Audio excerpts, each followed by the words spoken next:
नमस्कार, मैं हिमांशु मिश्रा और आप देख रहे हैं द इनसाइड स्टोरी। आज बात होगी विपक्षी एकता की, क्योंकि बिहार से चलकर दिल्ली आ गए हैं वहां के मुख्यमंत्री नीतीश कुमार। उन्होंने राहुल गांधी से मुलाकात की, मल्लिकार्जुन खड़गे भी वहां पर मौजूद थे, तेजस्वी भी वहां पर मौजूद थे और एक दो नेता वहां पर मौजूद थे। खड़गे साहब के आवास पर ये मुलाकात हुई है। इसके क्या मायने हैं तलाशे जा रहे हैं। जो बयान दिया गया है, नीतीश कुमार हो, राहुल गांधी हो या फिर खड़गे साहब उनकी तरफ से, उसको लेकर मंथन चल रहा है कि आखिरकार इससे क्या निकलने वाला है। 2024 की क्या तस्वीर निकल रही है, क्या उभर रही है, आज ये हम भी चर्चा इस शो में करेंगे। डॉक्टर संजीव त्रिवेदी जी वृहस्पतिकार हमारे बीच है। संजीव जी, नीतीश कुमार का आना, मुलाकात करना क्या दर्शाता है, क्या दिखाता है? शुरुआत हो गई है 2024 के गठबंधन को लेकर जो बातें चल रही थी उसकी। देखिए, नीतीश कुमार की ये जो यात्रा है बड़ी निर्णायक यात्रा मानी जा रही है और उसकी वजह यह है कि जब से वो दिल्ली आए हैं, इस बार एक 2024 के चुनाव की तैयारियों को लेकर जो सुगबुगाहट है वो आकार लेती हुई दिखाई पड़ रही हैं और सत्ता पक्ष की नजरें भी इस यात्रा पर बहुत बारीकी से है और एक खाका खिंचता हुआ नजर आ रहा है कि 2024 का जो संग्राम होने जा रहा है उसमें विपक्षी एकता का स्वरूप क्या होगा, क्या उसका ताना बाना जिस तरह का होने जा रहा है उसका स्केच तैयार हो गया क्या?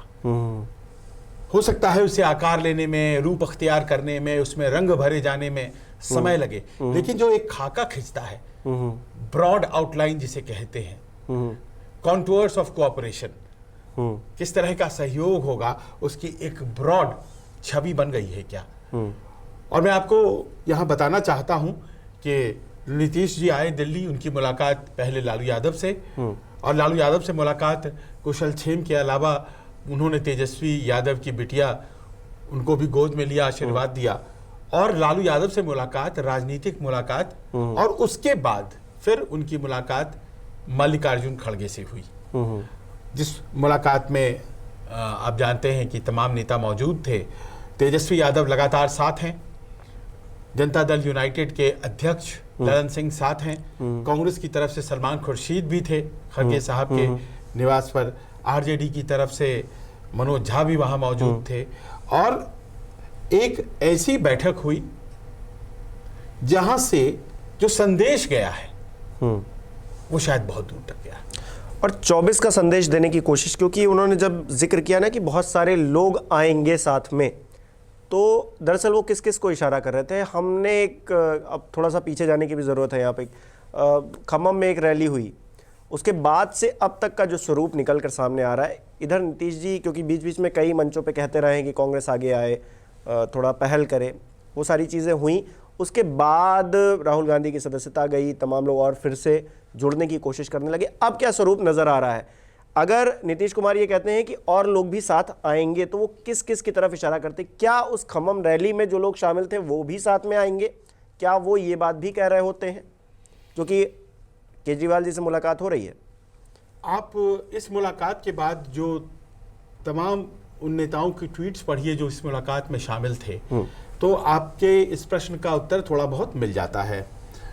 देखिए,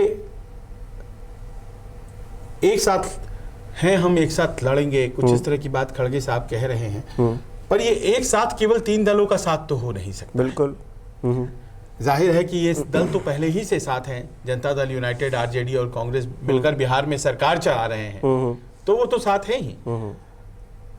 आरजेडी और कांग्रेस झारखंड में भी जेएमएम का समर्थन कर रहे हैं, तो वो तो दो राज्यों में दोनों साथ ही हैं।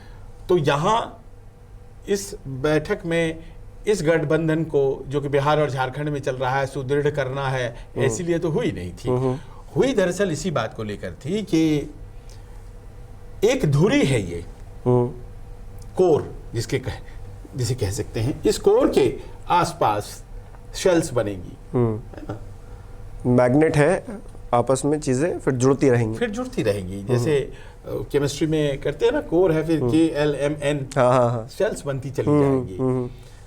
तो पहले क्रम में जो पहला सेल बनेगा उसमें कहा जा रहा है कि मुलाकात जो करीब हैं और साथ रहे हैं, जैसे NCP और DMK, इनके नेताओं से मुलाकात होनी है और बातचीत होनी है। अब आप देखिए कि पिछले दिनों खरगे साहब ने 3 दलों को फोन किया था। उसमें उद्धव, जो कि नेता हैं शिवसेना के, उद्धव गुट के, उद्धव ठाकरे पूर्व मुख्यमंत्री महाराष्ट्र, उनको फोन किया, स्टालिन को फोन किया मुख्यमंत्री तमिलनाडु, और नीतीश कुमार को फोन किया था। तो उस फोन कॉल के तुरंत बाद की ये मुलाकात बताती है कि कांग्रेस तय कर चुकी थी कि एक बड़ा कोएलिशन तैयार करना है। अब यहां प्रश्न था कि लीड किसे देना है।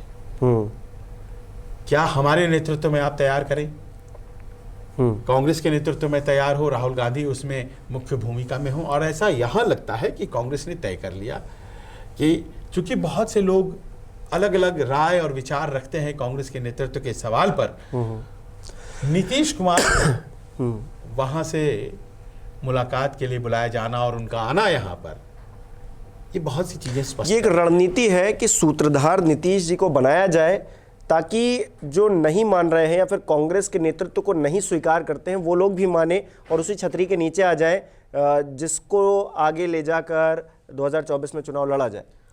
क्या नजर आता है ये रणनीति? सूत्रधार की बात की, राजनीतिक नाम उसका होता है कन्वीनर, संयोजक।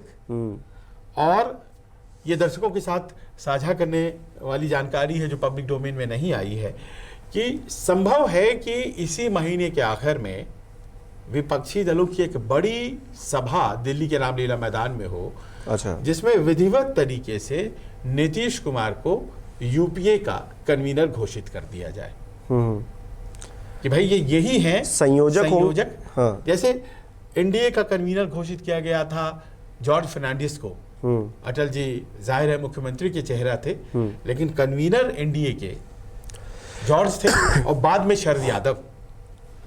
तो उसी प्रकार कन्वीनर जो होते हैं उनकी भूमिका सूत्रधार की होती है। वो हर दल और उनके मुखिया से मिलते हैं और फिर ये जो भावना आज की बैठक में दिखी ही है कि सभी एक हों, इस भावना से तमाम लोगों को जोड़ते हैं। संयोजक ही रहेंगे या चेहरा भी बनेंगे? अब देखिए कि संयोजक अपने आप में चेहरा होता है लेकिन आपने बताया ना कि होता जॉर्ज फर्नांडिस जी अगर थे संयोजक, लेकिन चेहरा तो अटल जी थे।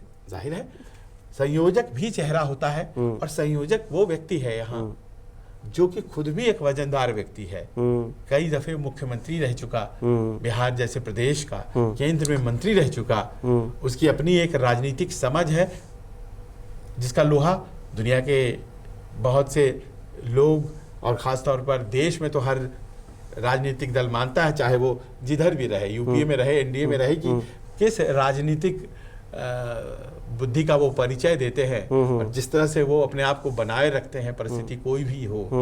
तो ये सब तो नीतीश जी को बहुत अच्छे से आता है कि कैसे जोड़ करके सबों को साथ लेकर के चलना है। और वो लोहियावादी हैं, समाजवादी हैं, उन्होंने राजनीति कर्पूरी ठाकुर की देखी है, उन्होंने राजनीति बहुत से ऐसे स्टालवर्ट्स की देखी है जो समाजवाद की झंडा बरदार माने जाते थे और जातीय गोलबंदी करने में बड़े माहिर हैं। नए नए एक्सपेरिमेंट उन्होंने किए, अति पिछड़ा का एक नया वर्ग ही तैयार उन्होंने किया और कहते हैं कि वो आज भी कायम है।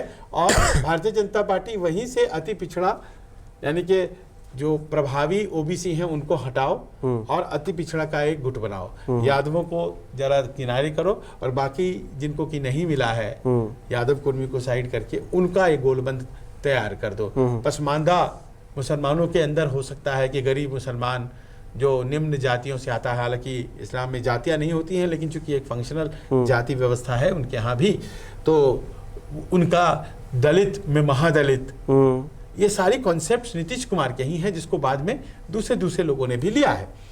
तो राजनीतिक उनकी समझ है और कन्वीनर आज वो बनाए गए हैं, तो इन्हीं अपने उपलब्धियों और इसी राजनीतिक चरित्र की वजह से बनाए गए हैं।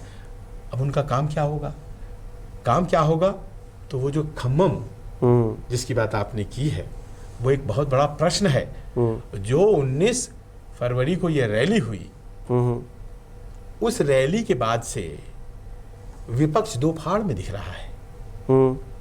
तो नीतीश कुमार का सबसे बड़ा चैलेंज, देखिए एनसीपी से मुलाकात वो कर लेंगे, एनसीपी वाले आ भी जाएंगे, मुलाकात में बैठ भी जाएंगे, वो मुलाकात कर लेंगे, स्टालिन भी बैठ जाएंगे, कहीं कोई दिक्कत नहीं है।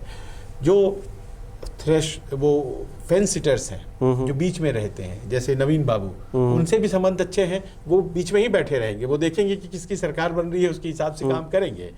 वाईएसआर कांग्रेस, लेकिन इन्हें मिलाना पड़ेगा खम्मम ग्रुप को, और खम्मम ग्रुप में बैठे हैं बीआरएस के नेता के चंद्रशेखर राव, तृणमूल कांग्रेस की नेता ममता बनर्जी और आम आदमी पार्टी के नेता अरविंद केजरीवाल।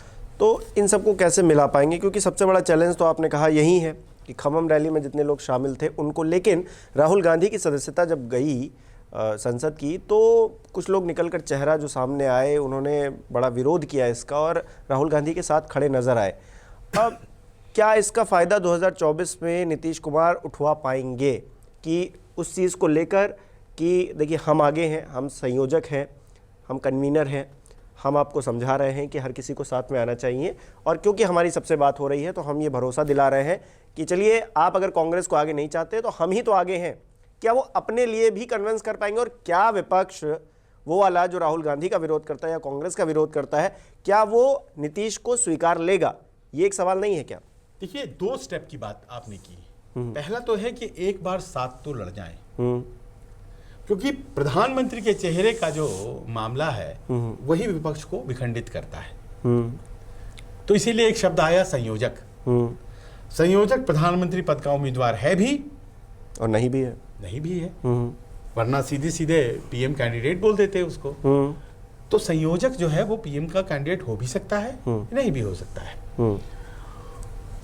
तो नीतीश कुमार की जो काबिलियत है वो इस बार परीक्षा पर होगी कि कैसे वो तमाम चैलेंजेस जिसकी बात आप कर रहे हैं उनको वो एक सूत्र में पिरो लेते हैं। एक तरफ भारतीय जनता पार्टी है और उनके छोटे छोटे दलों से गठबंधन, दूसरी तरफ ये तमाम दल जो कि ऑपोजिशन के मुख्य चेहरे हैं। अब ये माहौल जो 77 में बन गया था, 89 में बन गया था, क्या ये माहौल कुछ इस प्रकार का माहौल जो 2004 में बन गया था नीतीश कुमार बना पाएंगे, और जो प्रमुख सत्ताधारी दल है उसको सत्ता से बेदखल कर देंगे? पहला प्रश्न तो यही है, और इसमें जैसा कि आपने बताया कि उन्हें खम्मम ग्रुप को जोड़ना है। दूसरा यह है कि उनके पास ताकत यह है कि भाई कांग्रेस अपनी दावेदारी फिलहाल तो कम से कम पेश नहीं कर रहा है कि भाई हमारा ही मुख्यमंत्री होगा, प्रधानमंत्री होगा, हम ही सबसे बड़े दल होने जा रहे हैं।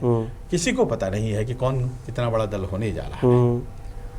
हो सकता है कि कुछ चमत्कार हो जाए, राष्ट्रीय पार्टी आम आदमी पार्टी भी हो चुकी है। हाँ। तो इसीलिए इस प्रश्न को ऑपोजिशन छुएगा नहीं अभी। तो अगर रामलीला मैदान में रैली हो जाती है तो ये कन्वीनर तक तो मामला जाएगा, उसके आगे ले जाने का मतलब कुछ नहीं उठता है। और इसीलिए हर दल अपने राज्य में जहां वो मजबूत है वो बीजेपी से टक्कर ले और उसके सहयोग में बाकी दल खड़े रहें। इसके लिए ब्रॉड एक समझौता तैयार करने की गुंजाइश तलाशी जा रही है, इससे ज्यादा कुछ नहीं। ऐसा नहीं है कि समाजवादी पार्टी को एक सीट तमिलनाडु में दी जाएगी और स्टालिन को एक सीट दिल्ली में दी जाएगी। जी नहीं, ये नहीं होने जा रहा है। गठबंधन में वो वही लड़ेगा जो जहां मजबूत है।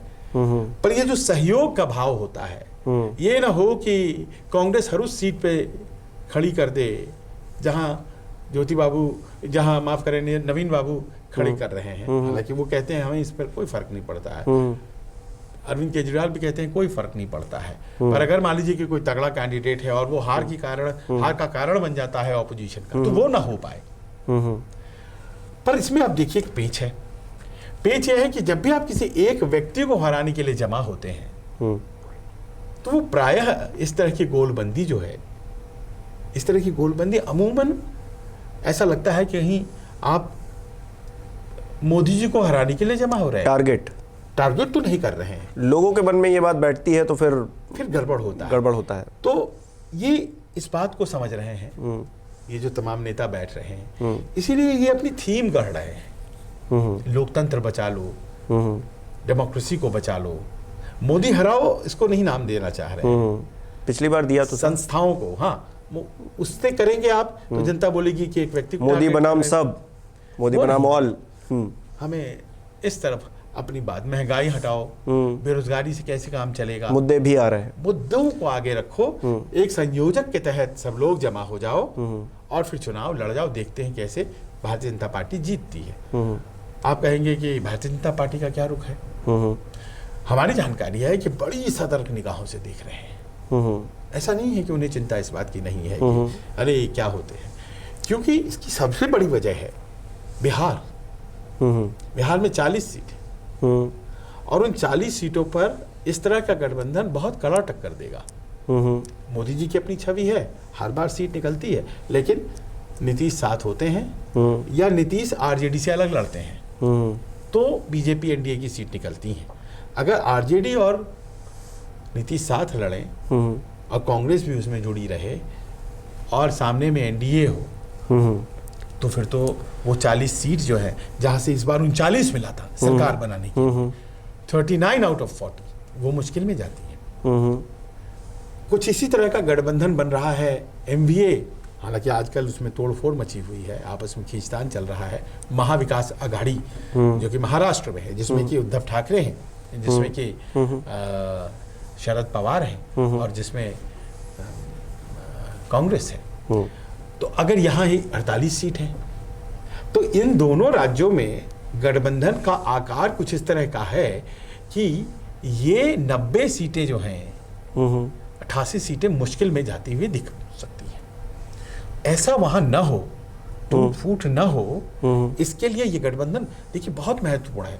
ज्यादातर सीटें इन दो राज्यों से आई हैं भारतीय जनता पार्टी की, जिसके कारण से आप देख रहे हैं कि 300 का बहुमत है। अगर बिहार में माकूल नहीं मिलती है, 40 में 39 मिला था, इस बार नहीं मिलता है, तो गठबंधन बहुमत जाने का खतरा हो जाता है। 272 पर ही तो अपने दम पे बहुमत है ना, मैजिक फिगर जिसको गए। ये दो राज्य ही हैं जहां पर थोड़ा मामला थोड़ा सा हिला हुआ लगता है, क्योंकि यूपी में सीटें तो सबसे ज़्यादा वहां पर है, लेकिन जिस तरह से दोबारा योगी आदित्यनाथ की वापसी हुई और मजबूत विपक्ष वहां पे उतना नज़र नहीं आता है, मतलब केंद्रीय चुनाव को देखकर तो नहीं आता है, कांग्रेस का अपना कोई वहाँ पर अस्तित्व तो नहीं है, तो वो उतना मायने नहीं। लेकिन ये दो राज्य जिनका जिक्र आपने किया, बिहार और महाराष्ट्र, बड़ा गजब है। मतलब भारतीय जनमानस और भारतीय वोटरों की महिमा।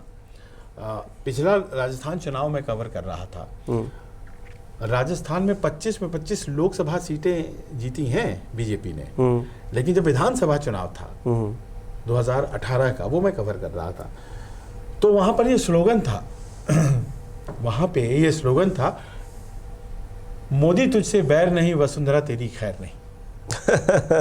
हाँ, कि मोदी जी को मिलेगा वो, हाँ, लेकिन राज्य में नहीं, वसुंधरा जी को नहीं जीतने देंगे। वही देखिए उन्होंने किया, वहां अशोक गहलोत को जिता दिया और 25 की 25 सीटें मोदी जी को दे दी। तो एक अलग तरीके से वोट करने का अंदाज। अब इसको इस सीन को पलट लीजिए कि योगी जी को जिताएंगे हम, है ना, पर केंद्र में हम अलग तरीके से वोट करेंगे। आप कह नहीं सकते हैं, प्रेडिक्ट नहीं कर सकते। अगर ये प्रेडिक्टेबल होता सब कुछ तो फिर तो क्या बात। यही चीज तो दिल्ली में भी होती है। हाँ, अब दिल्ली में ही देख लीजिए, त्रिकोणीय संघर्ष है। अगर कोई गठबंधन तैयार हो जाता है, अगर कोई गठबंधन तैयार हो जाता है जिसमें कांग्रेस और आम आदमी पार्टी एक साथ चुनाव लड़ती है, तो जाहिर है कि कांग्रेस के बहुत से पॉकेट्स हैं यहाँ पे, उसका वोट भारतीय जनता पार्टी के खिलाफ पड़ता है, लेकिन फिलहाल बढ़ जाता है। तो इसीलिए ये गठबंधन बनाने की कोशिश है कि कम से कम हमारे वोट सही दिशा में तो जाएं। अभी विपक्षी विखंडन का जो लाभ हो रहा है भारतीय जनता पार्टी को, वो तो ना हो। तो क्या ये समझ में आ रहा है आज कुछ इनसाइड स्टोरी इसके अंदर की कि बंद कमरे के अंदर जो बातचीत हुई या फिर जो बात नेताओं के बीच में बैठकर हुई कि ये त्रिकोणीय संघर्ष ना हो, इसके लिए ज़्यादा फोकस्ड रहें या फिर इसके लिए काम करें कि जहाँ पे त्रिकोणीय संघर्ष होता है वहाँ पर विपक्ष को ही नुकसान होता है, भारतीय जनता पार्टी को फायदा हो जाता है? क्या इसको लेकर कोई बातचीत हुई? तय किया जा रहा है कि देखिए, जहाँ जहाँ त्रिकोणीय संघर्ष से भारतीय जनता पार्टी का नुकसान है, वहाँ वहाँ लड़िए, त्रिकोणीय भी लड़िए। कोई यादव कैंडिडेट दे दिया भारतीय जनता पार्टी ने, तो बिल्कुल लड़ाइए, वहाँ से यादव कैंडिडेट लड़ाइए और दूसरी जाति का जो मजबूत कैंडिडेट है उसको लड़ाइए, ताकि यादव वोट बटें और बाकी निकले। तो हर रणनीति पे विचार, जिसके जरिए भारतीय जनता पार्टी ये तय कर पाना बड़ा मुश्किल टिपिकल है, मतलब मुश्किल होता है। लेकिन देखिए होता क्या है, चुनाव, इस तरह के चुनाव पहले जो हुए हैं 89 में या 77 में, जनता लड़ी थी वो चुनाव। उसके बारे में ये नहीं है कि नेता दिशा दिखा देते हैं, जनता चुनाव लड़ लेती है। तो जनता जब चुनाव लड़ने पे आती है तो फिर तो बड़े बड़े के पांव उखड़ जाते हैं। तो वो माहौल क्रिएट ये करना चाह रहे हैं, क्योंकि इन्हें समझ में आ गया है कि भारतीय जनता पार्टी और प्रधानमंत्री मोदी इनको अलग अलग रह करके तो नहीं हरा सकते। ये तीसरा टर्म उनको डन डील हो जाएगा अगर अलग अलग लड़े तो एक आखिरी चांस है जिसमें ये अपना लक आजमा रहे हैं। और आप समझिए 10 महीने काफी होते हैं, 10-11 महीने का वक्त बचा हुआ है। नहीं, अब काउंटडाउन शुरू हो गया है, उल्टा हाँ, बिल्कुल उल्टी गिनती शुरू हो माहौल गई था और मैं देख रहा हूँ पॉजिटिव है। वो बोलते हैं कि आप लीड लीजिए, हम 100 के नीचे कर देंगे। फिर वो फोन भी चला जाता है बदल, फिर फोन के बाद ये बैठक भी हो जाती है। तेजस्वी की बात मान ली क्या कि फ्रंट सीट पर हमको खेलने दीजिए, बैठने दीजिए? उसके बाद देखिए संयोजक, अभी पिछले दिनों शशि थरूर ने ये बात कही थी, मैंने इंटरव्यू किया, उन्होंने कहा देखिए मेरा मत है कि कांग्रेस को बड़े भाई की भूमिका, अपनी राष्ट्रीय छवि बरकरार रखने के लिए छोटे दलों को आगे लाना पड़ेगा। और उन्होंने ये उदाहरण दिया कि शरद यादव जी कन्वीनर कैसे थे, बावजूद उसके कि वो बहुत छोटे दल से आते थे, लेकिन भारतीय जनता पार्टी ने उन्हें मौका दिया था। हमें भी देना चाहिए और ठीक उसी प्रकार आज देखिए हो रहा है। यानी कि महत्वाकांक्षाओं को समेटना है साइड में रखते हुए और और उन्हें एक संदूक में डाल देना है। और लक्ष्य जो है एक दमदार प्रस्तुतिकरण करनी है 2024 में, और वो इस लिहाज से जरूरी है कि कई दलों का अस्तित्व जो है वो खतरे में पड़ गया है। तो यानी आज की बैठक से एक शुरुआत, आगाज समझा जाए कि विपक्षी एकता को लेकर जो अभी तक बातें चल रही थी, तमाम बातें चल रही थी, हालांकि खम्मम में रैली हुई, फिर बहुत सारी चीज़ें चेंज होती चली गई। अभी हाल ही में शरद पवार का बयान सामने आ गया, लगा कि अरे ये क्या हो गया। तो आज से जो होगा उसे फुल एंड फाइनल माने कि आगे अब बढ़ेगा विपक्ष, और ये जो घेराबंदी या फिर एक छतरी के नीचे आने वाली बात है, ये आज से शुरू हो गई है। शुरू तो उसी दिन से हो गई थी जब से ईडी और सीबीआई सक्रिय हो गई थी। आकार लेता हुआ आप। लेकिन फिर बीजेपी के पास वो है ना कि ये देखिए सारे भ्रष्टाचारी एक हो रहे हैं, बोलेंगे ही, वो तो बोलेंगे ही, ये उनका पॉलिटिकल पॉइंट है। लेकिन उसमें एक बहुत बड़ी वजह ये भी है कि भाई इनका दुरुपयोग हो रहा है, और इस लड़ाई को कोर्ट लेकर के गए, कोर्ट में मना हो गया, तो राजनीतिक रूप से लड़ेंगे। भाई नेता है ना, तो नेता कोर्ट से थोड़ी लड़ता है। चलिए कोर्ट चले गए थे, पर असली तो जनता की अदालत होती है। अब इसी मुद्दे को जनता के पास, लेकिन जनता की अदालत में आप कन्विंस कैसे कर पाएंगे? सवाल तो ये भी है, आप एकजुट हो जाए, सारे एकजुट हाथ मिला लें, बात इससे बनेगी नहीं। बात तो इससे बनेगी कि जनता कैसे मानती है, क्या आपके गठबंधन को जनता स्वीकार करती है, या फिर जनता भारतीय जनता पार्टी के उस बयान को स्वीकार कर लेती है कि देखिए सारे एक हो गए, हमने कार्रवाई करना शुरू किया, देखिए सारे एक हो गए। तो जनता की अदालत में तो और भी ज्यादा कड़ी मेहनत करनी पड़ेगी इन लोगों को।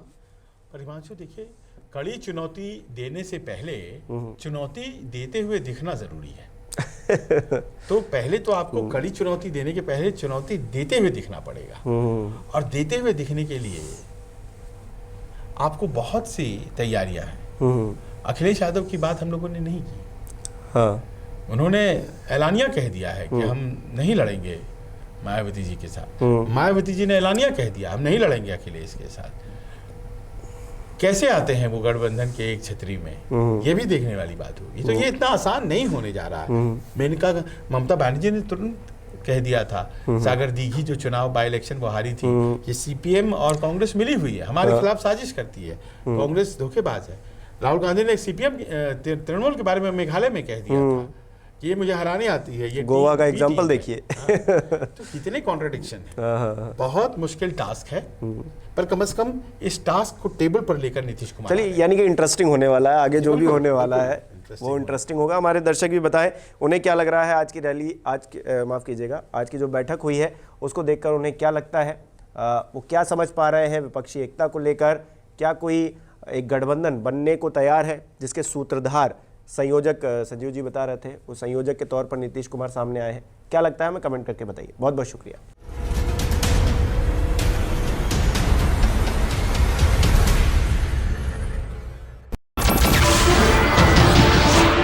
नमस्कार, मैं हूं मानक गुप्ता। अगर आपको हमारा ये वीडियो पसंद आया हो तो इसे लाइक और शेयर जरूर करें और हाँ, हमें सब्सक्राइब और फॉलो करना ना भूलें ताकि आप देश और दुनिया की कोई खबर मिस ना करें। तो जुड़े रहिए हमारे साथ और देखते रहिए News 24।